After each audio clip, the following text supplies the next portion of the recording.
Iwanan ang lahat ng hadlang at sumunod. Pag-aralan po natin ito. Ang mga pangunahing talata na ating tatalakayin ay mula sa Marcos chapter 1, verse 16 hanggang verse 20. Ang mga salinang Biblia na atin pong gagamitin, ang Bagong ang Biblia at New King James Version. Sa pag-aaral natin sa bahagi ng sulat na ito ni Marcos, ang pangunahing ideya natin ditong makikita ay ang pagtawag ni Kristo nangangailangan ng agarang pagsunod. Ang pagtawag ni Kristo ay nangangailangan ng ganap na pagtitiwala at kahandaan na isuko ang anumang humahadlang sa pagsunod sa Kanya, sa pagsunod sa Panginoon. Mga kapatid, sa ating mga pang-araw-araw na buhay, sa ating mga pang-araw-araw na ginagawa, maraming mga bagay ang humihingi ng ating atensyon, humihingi ng ating pagkilos at pagtugon. Sa panahon natin ngayon, madali yung maging busy.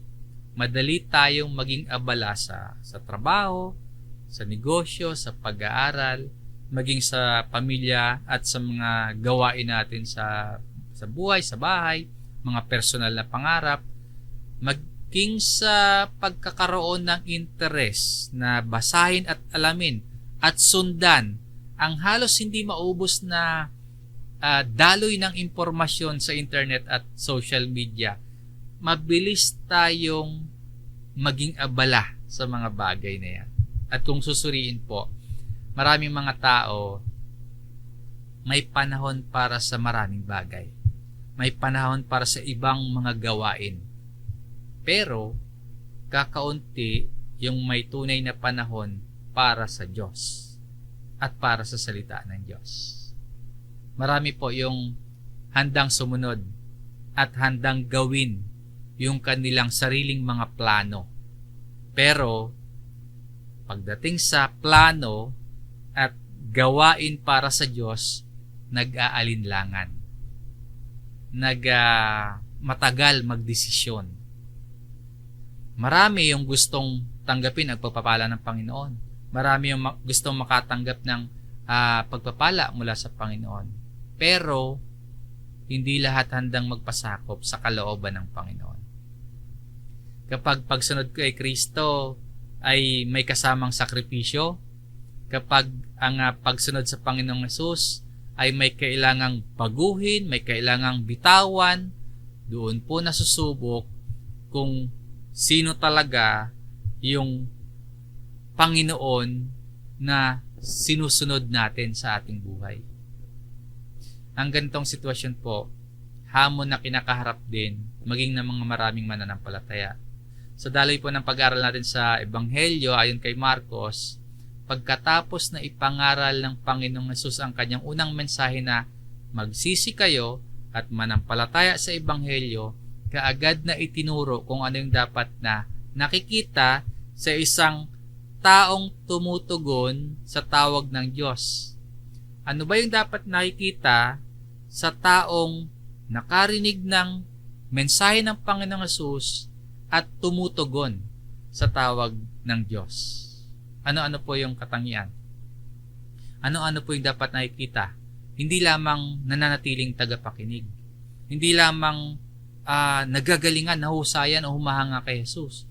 Hindi lamang din basta mababaw na naniniwala, kundi ang taong tumutugon sa tawag ng Diyos ay tumatayo, sumusunod, iniiwanan yung anumang maaring makahadlang sa kanilang pagsunod kay Kristo. Kasi po yung tunay na pananampalataya may kita hindi lamang sa pakikinig, kundi sa bawat napakinggan ay ipinapamuhay, sinusunod. At paalala mga kapatid, sa pag-aaral natin sa bahagi ng sulat na ito sa Biblia, tandaan natin na ang panawagan ni Jesus noon, may panawagan si Jesus na mababasa natin. Yung panawagan na yon ng Panginoong Jesus noon, siya pa rin panawagan sa atin magpahanggang ngayon. Na sumunod sa Kanya, na maging mga alagad niya. Para po mas maunawaan natin kung ano ba yung tunay na kahulugan ng pagiging alagad, balikan natin kung paano nagsimula ang lahat. At bigyan pansin natin na yung unang hakbang sa kwento na pag-aaralan natin, sa tagpong babasahin natin, yung unang hakbang, hindi ang ginawa ng mga tinawag, kundi kung ano yung ginawa ni Jesus. Na bago natin tingnan yung pagtugon ng mga taong tinawag at naging alagad, ay pansinin po muna natin na ang unang kumilos ay si Jesus mismo. Kaya ang lahat nagsimula sa Panginoong Jesus. Ito po ang unang punto ng ating aralin. Ang pagtawag ni Jesus ay may personal na imbitasyon. Ang reference verse natin dito ay ang buong verse 16 at yung unang bahagi ng verse 17. Ganito ang nakasulat. Sa pagdaan ni Jesus sa tabi ng dagat ng Galilea, nakita niya sina Simon at ang kanyang kapatid na si Andres na naghahagis ng lambat sa dagat sapagkat sila'y mga mangingisda. At sinabi sa kanila ni Jesus, sumunod kayo sa akin. Sa mga talatang ito, makikita natin ang simula ng pagtawag ng Panginoong Jesus sa kanyang mga unang alagad. Bago pa man magpakita ng himala, bago pa magpakita ng mga kamanghamanghang gawa, at bago pa lumawak ang ministeryo ng Panginoong Jesus, ay nagsimula muna ang lahat sa isang panawagan mula mismo sa Panginoon. Ano yung panawagan na yon? Sumunod kayo sa akin, sabi ng Panginoong Jesus. Follow me.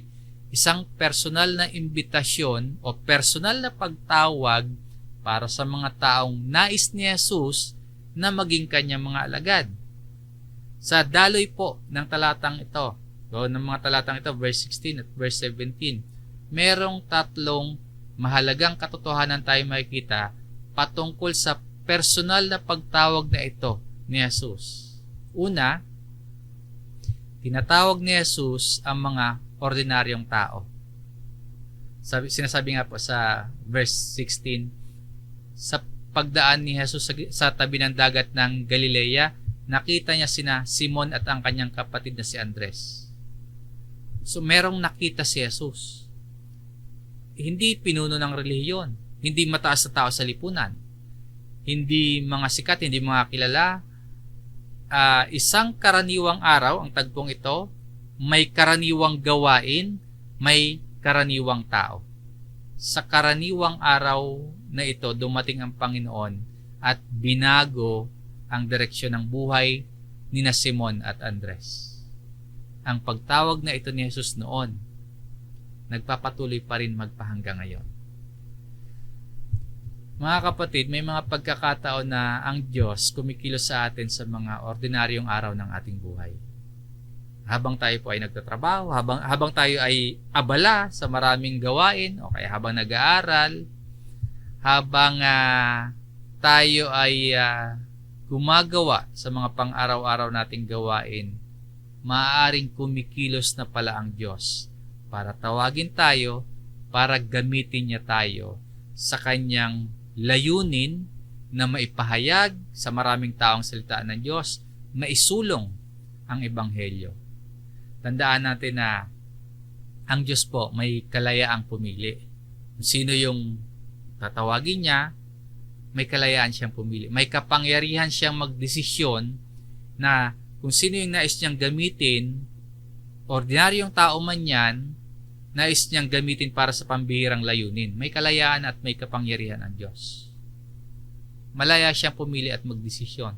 At hindi po hinahanap ng Diyos yung pinakamagagaling lamang, kundi ang hinahanap ng Diyos yung mga handang magpasakop sa Kanya. So, tinatawag ni Jesus ang mga ordinaryong tao sa tagpong ito. Yan yung isang katotohanan na makikita. Yung ikalawang katotohanan na makikita natin sa talata, si Jesus ang unang lumapit. Hindi sina Simon at Andres. Hindi sila yung unang naghanap kay Jesus sa tagpong ito dito. Hindi sila yung lumapit para mag-apply na maging mga alagad. Hindi sila humiling ng posisyon. Sa halip po, si Jesus ang unang lumapit sa kanila. Si Jesus ang nakakita sa kanila, si Jesus ang tumawag sa kanila. Ganito nga yung tagpo. Na naghahagis ng lambat sa dagat, sapagkat sila'y mga mangingisda. Yun yung magkapatid. At sinabi sa kanila ni Jesus. Si Jesus yung nag-approach. Magandang mabigyan pansin natin yung detalye ng pangyayaring ito dahil ito po ay larawan ng biyaya ng Diyos. Ito ay pagkilos ng Diyos sa pamamagitan ni Jesus. Pag-abot ng Diyos sa mga tao sa pamamagitan ni Jesus. Bago tayo lumapit sa Diyos, siya muna yung kumikilos para tawagin tayo. Makikita natin na ang pagtawag nagsimula sa pagkilos ni Jesus. Sa tagpong ito, may dalawang mangingisda. Abala sa kanilang ginagawa, naghahanap buhay, nagtatrabaho, yung daily schedule nila. Dumating si Jesus, lumapit, nagsalita sa kanila. Malinaw po yung katotohanan. Si Jesus ang unang kumilos. Pero syempre, hindi yan nangangahulugan na wala tayong responsibility na tumugon sa pagkilos ng Panginoong Jesus. Meron tayong responsibilidad at ang totoo, sa dakilang kabutihan sa atin ng Panginoon, nararapat lamang tayong tumugon. Siya man yung unang humakbang dahil sa dakilang kabutihan sa atin ng Panginoon, nararapat lamang tayong mag-response. Ngunit sa talatang ito, pinapakita lamang po na ang kaligtasan, maging ang pagtawag ay nagsisimula sa pagkilos ng Diyos. Hindi nagsisimula sa tao at kakayahan ng tao. So mga kapatid, kung tayo po ngayon ay mga mananampalataya na, hindi yan dahil tayo ay unang naghanap sa Diyos. Kung tayo po ay mga mananampalataya na ngayon na nasa loob ng isang iglesia, dahil ang Diyos sa pamamagitan ni Jesus, kumilos siya sa ating buhay. Makikita natin na ang Diyos po ang unang kumikilos sa tagpong ito. Ngunit malinaw din na ang mga alagad o ang mga tinawag ay tumugon sa tawag ng Panginoon. Katulad ni Simon at Andres, mga tinawag ng Diyos. So hanggang ngayon po, kumikilos ang Diyos na ginagamit niya naman ang kanyang banal na kasulatan o ang kanyang salita para tawagin ang mga tao na sumunod kay Kristo. Sa ikatlong katotohanan na makikita natin sa yung daloy ng talata, ang sentro ng pagtawag ay ang pagsunod kay Kristo. Pagkatapos silang makita, yung magkapatid, pagkatapos silang tawagin, sinabi ni Jesus, sumunod kayo sa akin at gagawin ko kayong mga mamamalakaya ng mga tao. Hindi niya sinabing sumunod kayo sa isang programa, hindi sinabi ni Jesus na sumunod sa isang organisasyon o kaya sumunod sa filosofiya ng tao o kaya tradisyong gawa ng tao. Kundi ang sabi po ni Jesus, sumunod tayo sa Kanya, sumunod kayo sa akin. Ang Kristyanismo po, hindi lamang ito pagtanggap ng mga aral o kaya doktrina. Ito po ay ang Kristyanismo higit yan sa pagdalo o pagiging aktibo sa mga gawaing pangrelihiyon. Higit sa pagkakaroon ng maraming kaalaman mula sa Biblia at higit pa sa pagiging bahagi ng isang iglesia. Mga mahalaga yon.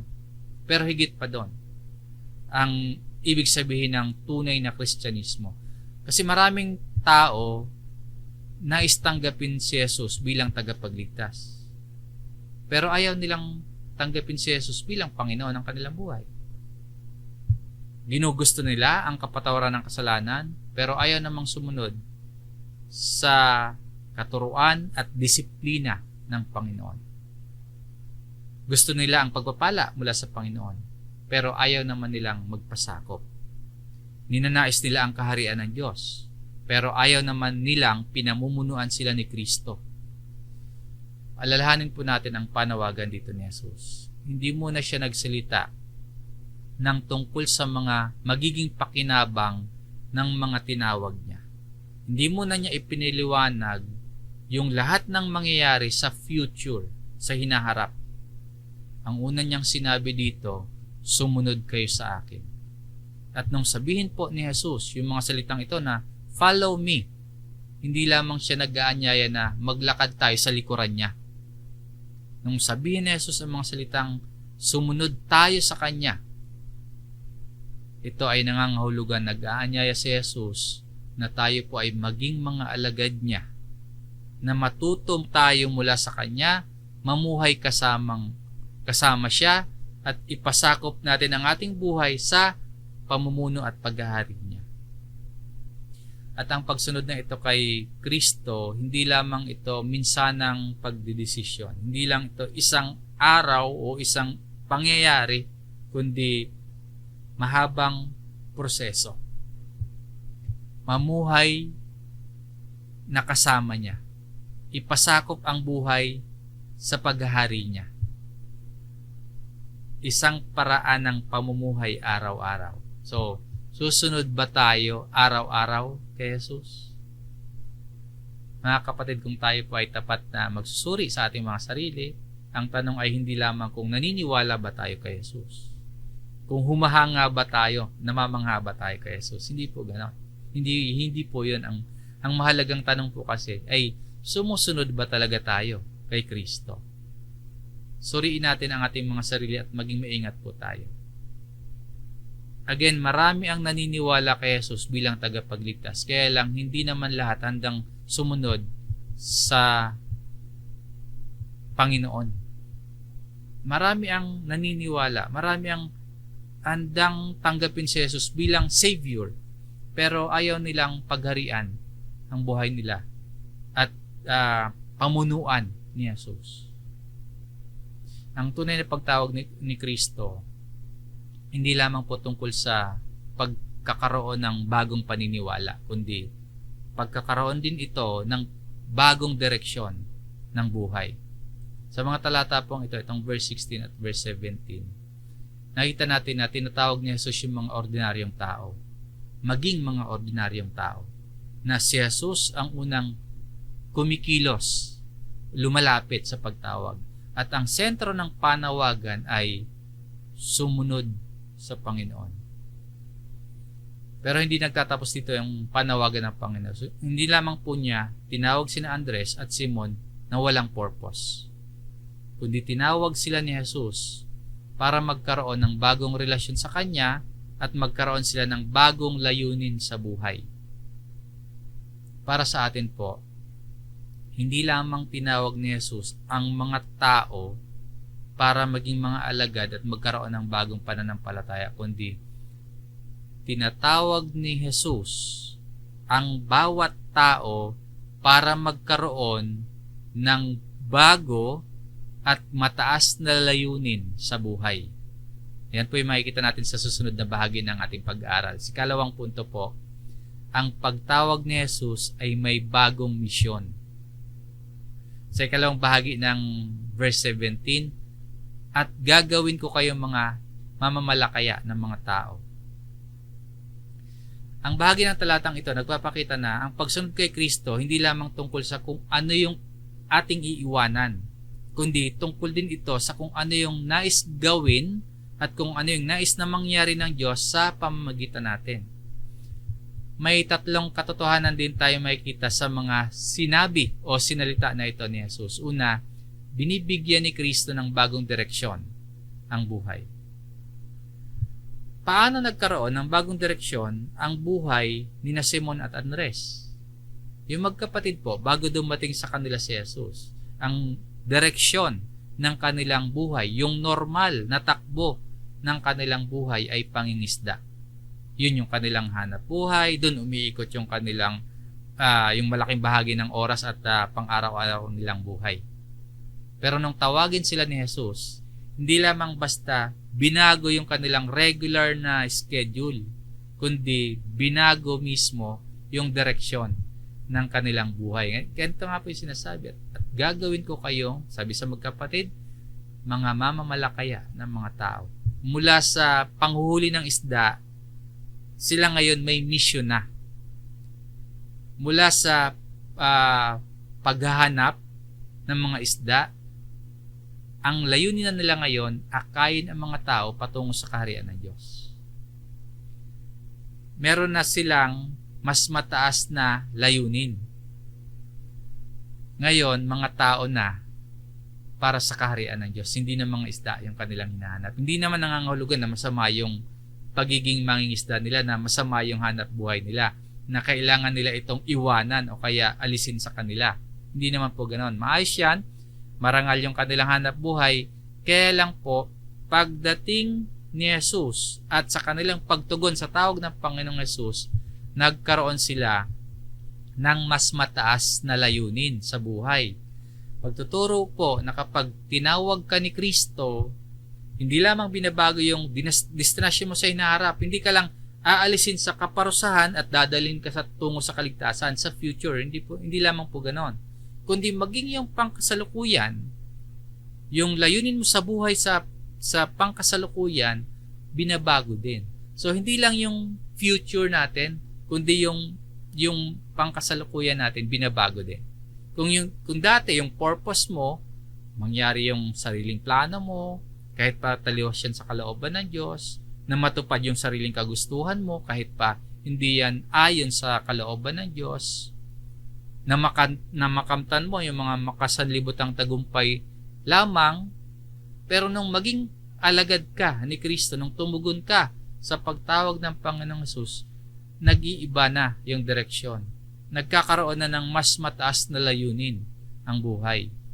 Ang ninanais na ay ang masunod ang kalooban ng Diyos, na maipalaganap ang salita ng Diyos at mapalawak ang kaharian ng Diyos.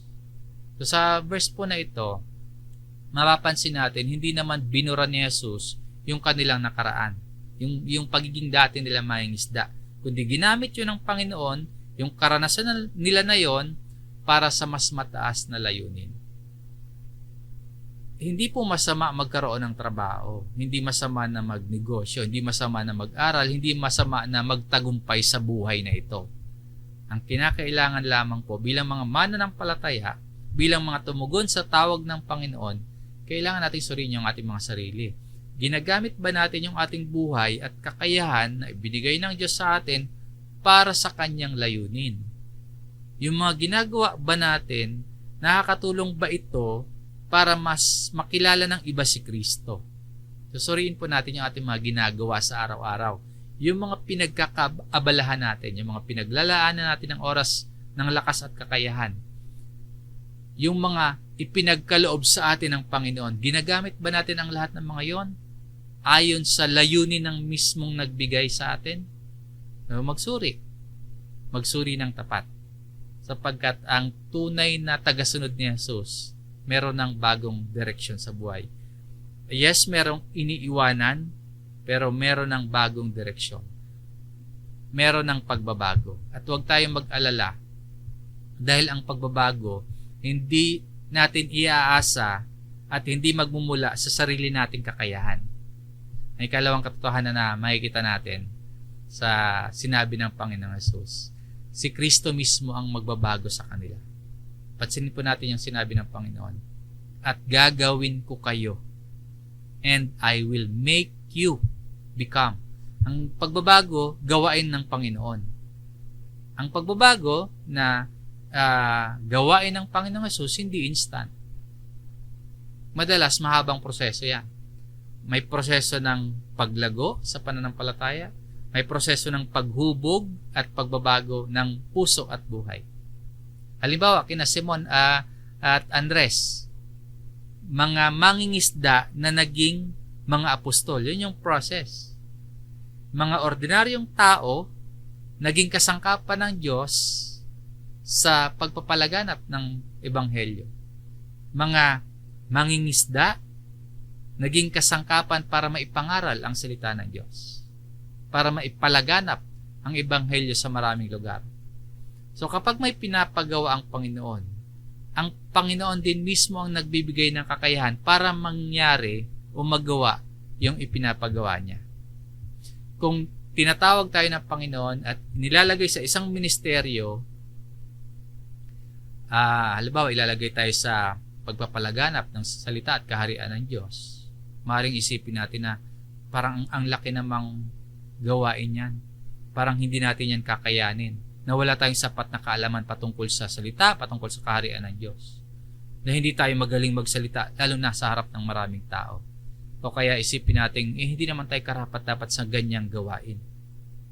Totoo naman kung ganun ang ating isipin. Kaya lang po, ang tanong, hindi po kung ano yung kaya nating gawin at hindi natin kayang gawin. Kundi, ano ba yung kayang gawin ni Kristo? Ano ba yung kaya niyang gawin sa atin kung tayo ay handang sumunod sa Kanya? Alalahanin natin na ang Panginoon na bumago sa buhay ni na Simon at Andres ay siya ring Panginoon na patuloy na kumikilos at gumagawa sa buhay ng mga mananampalataya. Sabi dito, at gagawin ko kayo, gawain ng Panginoon ang pagbabago. Sa ikatlong katotohanan na makikita natin sa talatang ito, yung sinabi ng Panginoong Hesus, ang bawat tagasunod ni Kristo ay may misyon. Yung kaligtasan, hindi lamang po pala pagliligtas mula sa kaparusahan. Ito rin ay pagtugon sa tawag ng paglilingkod at pagtupad sa gawain ng Panginoon. So, tayo ay iniligtas para maging mensahero ni Kristo sa mga tao sa paligid natin, sa loob ng ating tahanan, sa mga katrabaho natin, sa mga kaeskwela natin, sa komunidad na kinabibilangan natin. Sabi nga po, at gagawin ko kayong mga mamamalakaya ng mga tao. Pangako ba ito ng Panginoon para sa mga taong handang sumunod sa Kanya? Maaari. Pero ang malinaw dito, ito ang layunin sa pagkatawag kina Simon at Andres. Hindi lamang basta tumanggap sila ng pagpapala. Hindi lamang para makatanggap ng karunungan mula sa Panginoon, kundi para maging kasangkapan sila na maakay ang ibang mga tao patungo sa Diyos, makalapit sa Diyos. Makikita dito yung pangako at layunin ni Kristo para sa mga taong sumusunod sa Kanya. And I will make you become fishers of men. Sa spiritual na kahulugan po, ang mga alagad ay magiging kasangkapan para maipahayag ang ebanghelyo at maakay ang maraming tao na sumampalataya at sumunod din kay Kristo. Linawin din natin na hindi ito nangangahulugan na lahat tayo magkakaroon ng pare-parehong ministeryo, na ang lahat ay magiging mangangaral o lahat ay magiging pastor. Hindi po ganoon, kundi ang ibig sabihin, ang bawat mananampalataya may bahagi sa dakilang layunin ng Diyos. Ano ba yung dakilang layunin ng Diyos? Yung maakay ang maraming tao tungo sa kaharian ng Diyos. Ano ba yung ang mga halimbawa ng mamamalakaya? Kasi hindi tayo magkakaroon ng para-parehong ministeryo. Hindi lahat pastor, hindi lahat mangangaral. Pero lahat mamamalakaya. Ano ba yung halimbawa ng mamamalakaya? Ang isang nanay o ang isang ina na nagtuturo ng salita ng Diyos sa kanyang mga anak, mamamalakaya ng tao yun. Ang isang estudyante na tapat sa kanyang pag-aaral at nagpapatotoo kay Kristo sa kanyang mga klase, ay mamamalakaya ng tao yun. Ang isang naghahanap buhay o kaya ang isang manggagawa na kahit mahirap pakisamahan ang katrabaho, nagpapakita pa rin ng respeto, nagpapakita pa rin ng pagmamalasakit at integridad, mamamalakaya ng tao yun. Meaning po, hindi kailangan maging pastor o kaya hindi kailangan magkaroon ng mataas na tungkulin sa gawain ng iglesia para matawag na mamamalakaya ng tao. Ngayon, ang tanong, ang buhay ba natin ginagamit lamang natin para sa sarili nating layunin o para sa layunin ng Diyos? Tayo din po, ang bawat sa atin, ginagawang mamamalakaya ng tao sa mga nakakasalamuhan natin sa loob ng ating pamilya, sa mga kaklase natin, sa mga katrabaho natin, sa lugar kung saan tayo inilalagay ng Panginoon. Tayo ay tinawag, tayo ay iniligtas para maging saksi ng biyaya, para maging patotoo sa biyaya ng Diyos sa paligid na nangangailangan ng salita ng Diyos. May mga taong maaabot po ng ebanghelyo sa pamamagitan ng ating pamumuhay. May mga taong makakarinig, makakaunawa, madadatnan ng salita ng Diyos sa pamamagitan ng ating pagpapatotoo sa ating pananampalataya. Sa pamamagitan ng ating pakikisalamuha, yung mabuting pakikitungo sa kapwa. At ito ay bahagi ng misyong ipinagkatiwala ng Diyos sa bawat mananampalataya. Ipinapakita ng bahagi ng gospel according to Mark, yung katuroang ang pagtugon sa tawag ng Panginoon, hindi lang pag-iwan sa mga hadlang, kundi pagkakaroon ng bagong layunin pagkakaroon ng bagong misyon sa buhay.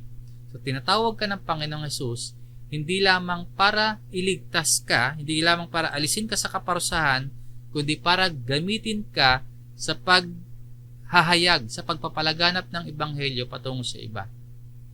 At mahalaga po yung tamang pagtugon at tamang oras ng pagtugon. Dito sa tagpong ating pinag-aaralan, paano ba tumugon yung magkapatid na Simon at Andres? At maging yung magkapatid na Santiago at Juan, babasa natin maya-maya. Paano ba sila tumugon? Yan po yung makikita nating kasagutan mula sa kasunod na puntong ating tatalakayin. Number 3, ang pagtawag ni Jesus ay nangangailangan ng agarang pagsunod. Pagkatapos makita ni Jesus yung magkapatid, sina Simon at Andres, pagkatapos niya silang tawagin at pagkatapos niyang ipakita yung misyon na naghihintay sa kanila, makikita natin ngayon yung naging tugon ni Simon at Andres. Ito yung pinakamahalagang bahagi ng tagpong ito. Pagpapaalala na hindi sapat na marinig yung tawag ng Panginoon. Hindi sapat na maunawaan natin ang kalooban ng Panginoon o kaya humanga tayo sa kanyang gawa, humanga tayo sa kanyang mga salita. Ang mahalaga, paano tayo tutugon sa panawagan sa atin ng Panginoon. At sa tugon ng mga unang alagad, makikita natin yung tatlong katangian ng tunay na pagsunod kay Jesus. Una, sumunod sila ng walang pagpapaliban. Sa verse 18, kaagad o immediately. Sa ibang salin po, pagdaka.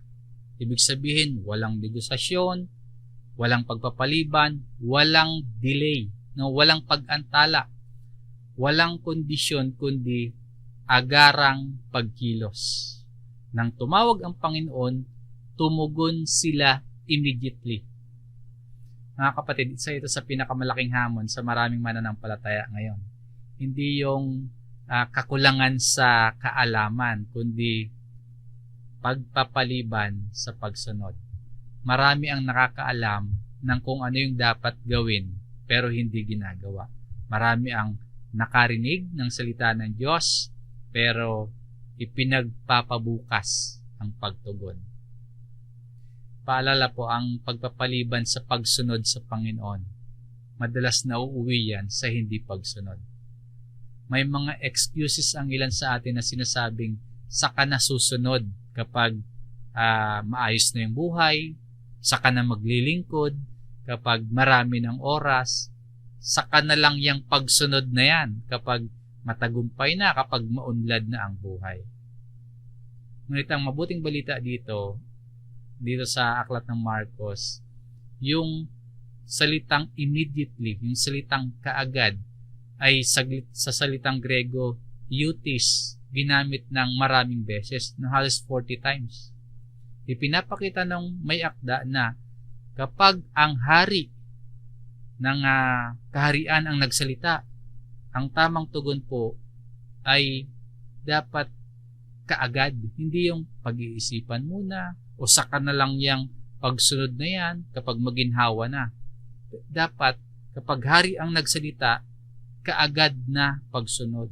Hindi dahil mabilis yung utos ni Jesus, kundi dahil sa katangian ni Jesus. Dakila siya. Ngayon, may panawagan ang Panginoon. Ang maging mamamalakaya ng tao. So, handa ka bang sumunod ngayon? Sina Simon at Andres, paano nag-response? Sa ikalawang katangian ng tunay na pagsunod, iniwan nila ang kanilang mga lambat at iba pa. Sa pagpapatuloy ng talata sa verse 18, iniwan ang kanilang mga lambat at sumunod sa Kanya. And remember, tandaan mo natin to, immediately yung response nila. Para sa mangingisda, yung lambat, hindi lamang yan basta kagamitan sa panahon at lugar nila. Ang lambat, halos sumisimbolo yan ng kanilang kabuhayan, ng kanilang seguridad at kinabukasan. Sagisag yan ng nakasanayan nilang pamumuhay. Nung iwanan nila kaagad yung lambat, ipinapakita nila na handa silang unahin yung pagtugon sa tawag ni Kristo. Handa silang unahin yung pagsunod kay Kristo kaysa sa kanilang dating nakasanayan at paraan na pamumuhay. Ipinapakita nito na may mga bagay talagang kailangang isuko para higit na masunod ang Panginoon. At pansinin po natin na hindi lang isang hadlang yung iniwan ng mga alagad. Hindi lang isang hadlang yung iniwanan nila para makasunod kay Jesus. Sa Marcos chapter 1, verse 16 hanggang verse 20, apat yung malinaw na nabanggit dito ni Marcos. Dito sa verse 18, ang hadlang ay lambat. Iniwanan nila yon. Sumisimbolo sa kabuhayan nila. Pero sa verse 20, ang makikita natin, bangka, sagisag ng kasangkapan at ari-arian nila. Yung ama, yung panibagong karakter na babanggitin sa verse 20, si Zebedeo, yung tatay nung tinawag ni Jesus na sina Juan at Santiago, iiwanan nila yon. Yung at mga tauhan nila na simbolo ng katatagan sa lipunan, iniwanan nila yon. Hindi yon mga masasamang bagay. Maayos at marangal yung pangingisda. Maganda yung pagkakaroon ng ari-arian o bangka. Mahalaga yung ama o pamilya at kapaki-pakinabang yung mga tauhan sa hanap buhay o negosyo. Pero nang tawagin sila ni Jesus, handa silang iwanan ang lahat ng mga yon. Hindi dahil masama yung mga bagay na yon, kundi dahil ang pagsunod kay Kristo ay yun ang higit na pinapahalagahan na nila. Ngayon, kung iahambing, kung ia-apply sa atin yung katuroang nakapaloob dito sa Marcos chapter 1 verse 16 hanggang 20. Ano yung lambat na meron tayo? Ano yung bagay na pinagkakatiwalaan natin para sa ating seguridad? Ano yung bangka o ano yung ari-arian o kasangkapang inuuna natin kaysa sa pagsunod kay Kristo? At sino yung Zebedeo? Mamaya ma-explain pa natin yung karakter niya. Ano ba yung relasyon na meron tayo o sino yung taong humahad lang sa atin sa ganap nating pagsunod kay Kristo? At ano yung mga upahang tauhan, no? Yung sumisimbolo ng katatagan o kaya trabaho o kaya negosyo na ayaw nating bitawan. Muli, yung mga yan, hindi yan masama. Pero kapag nagiging hadlang na yan sa pagsunod kay Kristo, kinakailangan po na mailagay yan sa tamang lugar. Sa kasunod na katangian ng tunay na pagsunod kay Jesus, inuna nila si Kristo higit sa lahat. Pagkatapos banggitin sina Simon at Andres, nagbigay si Marcos ng isa pang halimbawa. Sa verse 19, nang makalakad pa siya ng kaunti, ang Panginoong Jesus, nakita niya sina Santiago na anak ni Zebedeo at si Juan na kanyang kapatid na naghahayuman ng mga lambat sa kanilang bangka. Nakita at tinawag din ni Jesus yung magkapatid na Santiago at Juan. At sa verse 20, agad niyang tinawag sila at iniwan nila si Zebedeo na kanilang ama sa bangka na kasama ng mga upahang tauhan at sumunod sa kanya. Sina Santiago at Juan, iniwanan maging yung bangka nila, yung kanilang ama, para sumunod kay Jesus. Hindi nangangahulugan na pababayaan nila yung kanilang pamilya. Dahil mapapansin natin sa talatang ito, si Zebedeo, yung tatay, may mga upahang tauhan na naiwan para alagaan siya at yung negosyo, yung hanap buhay nila. Yung point lamang dito, radikal na pagbabago ng priority. Si Jesus na yung nasa unahan ngayon. Pinapakita ng talatang ito yung halaga ng naging desisyon nila, yung pagsunod nila kay Kristo. Ang naging pinakamataas na nilang priority ngayon sa buhay, hindi na yung trabaho, hindi na yung negosyo, kayamanan na meron sila, hindi na yung tagumpay at personal na kaginhawahan nila, kundi si Kristo na ang prioridad. Na hindi lamang pagkarinig, hindi lamang pagkakilala kay Jesus, kundi pagkilala bilang Panginoon. Yes, mahalaga yung at priority yung pamilya. Yung trabaho, mahalaga yung kabuhayan at yung responsibility sa buhay, priority yan, mahalaga yan. Pero, bagamat mahalaga yan, dapat yan nakalagay sa tamang lugar. hindi sa lugar na para kay Kristo lamang. Mahalaga yan, pero hindi yan ang top priority ng isang Kristiyano. Ngayon, kung susuriin natin yung ating mga sarili, kapag nagkakaroon ng banggaan sa pagitan ng sarili nating kagustuhan at sa kalooban ng Diyos, sino yung nasusunod natin? Kung nag-uumpugan at kailangan nating pumili, sarili nating gusto, kalooban ng Diyos, sino yung nasusunod? Kapag may kailangang isakripisyo, kapag may kailangang iwanan para masunod kay Kristo, ano yung pinipili natin? Iiwanan ba natin o hindi? At kapag sinusukat yung ating priority, kapag tinitingnan kung ano ba yung top priority ng ating buhay, malinaw ba na si Kristo yung nasa unahang lugar? Ang tunay na alagad hindi perpekto, pero malinaw na iniiwan yung hadlang at nalalaman kung sino yung dapat na sinusunod.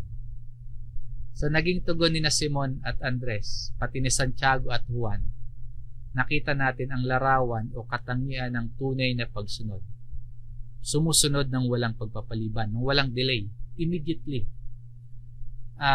Sumusunod kaagad. Iniiwan yung anumang maaring humadlang sa pagsunod tulad ng lambat, bangka, yung ama, yung tauhan. Inuuna si Kristo ng higit sa lahat. So, mga kapatid, ito yung hamon ng ating aralin para sa bawat isa. Ang Panginoon patuloy na tumatawag. So, paano tayo magre-response sa calling ng Panginoon? Dito sa Marcos chapter 1, verse 16 hanggang verse 20, hindi lamang natin nakita kung paano tinawag ni Jesus yung mga unang mga alagad niya. Nakita din natin kung paano sila dapat o paano sila tumugon at paano tayo dapat din tumugon bilang tunay na tagasunod ni Kristo. Tatlong bagay ang malinaw. Tinawag sila ni Kristo. Hindi sila yung unang lumapit. Si Kristo ang unang kumilos. Kalawa, binigyan sila ni Kristo ng misyon. At number 3, sumunod sila kay Kristo nang walang pag-aalinlangan. Kaagad yung pagtugon. Iniwanan yung hadlang, inuna si Jesus. At ganyan pa rin po ang tawag o panawagan ng Panginoon magpahanggang ngayon. Hindi lamang makinig tayo kay Jesus, hindi lamang tayo mamangha sa Kanya, humanga tayo sa gawa niya, kundi ang sumunod tayo kay Jesus. Hindi hinahanap ng Diyos ang perpektong alagad. Hinahanap ng Diyos ang handang sumunod.